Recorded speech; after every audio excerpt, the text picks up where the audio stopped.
و با موکن لحظات جالبی این رقابت را نشان میدهند. سلام آشنا ما از هستی قرقیزستان با زدن گل دست یافت.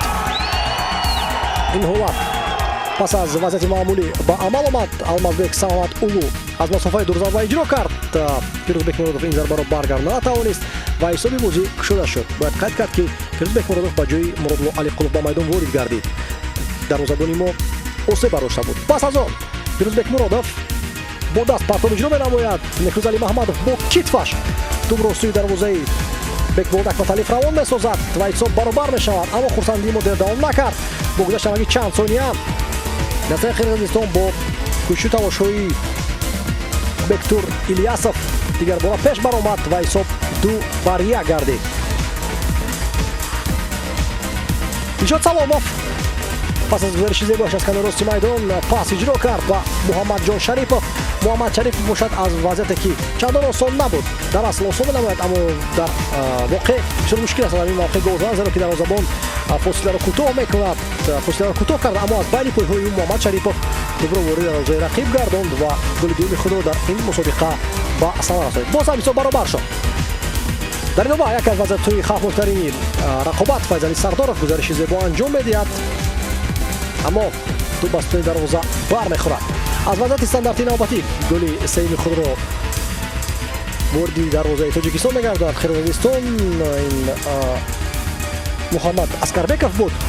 3-2 باز هم پیش گذشتند رقیبان ما اما بنابر تراکمی قاعده ویرانکنی‌شان یعنی که بیش از 5 قاعده ویرانکنی کردند بازیکن قرقیزستان. ضربه جریمه‌ای 10 متر تعیین گردید که کاپیتان تاجیکستان دلشاد سلامov آن را دقیق استفاده برد و با سبکی کنر مکگرگر از گل خود جشن گرفت.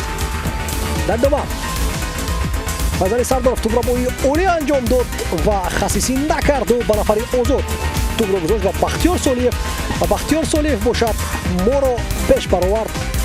با گل او حساب 4-3 شد و باید قید کرد که در قسم دوم نیز بیش از 5 قاعده ویرانکنی کردند فوتبالبازان قرقیزستان. از همین حساب هم با ما امکانات بهتری فراهم آمد. همین حالت بود که قاعده ویرانکنی شد که علاقه بر زیاد بود.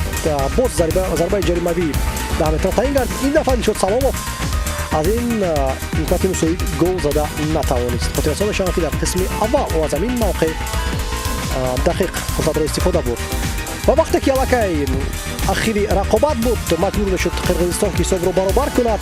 دروازه‌بان را با بازیگری عوض کرد و در نتیجه یک پاس خطا به عقب فیضعلی سردارov توپ را ربود فرار شد از کنار و دروازه خالی توپ را وارد نمود. نتیجه نهایی رقابت 5-3 تاجیکستان صاحب 6 خال می‌گردد و رقابت را برای غلبه در مسابقه جام فوتبالی کافا 2023 دوام می‌دهد. دو بازی آینده تقدیرساز و حل کننده خواهند شد.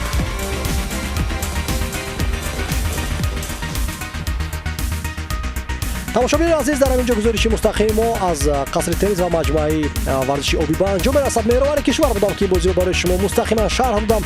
باقی سربلند خدا آباد باشد و خاطر رسان می‌شوم که سنه‌های 28 و 30 ایول بازی‌های نوبتی تاجیکستان برگزار می‌گردند. سربلند و خدا آباد باشید. خیر.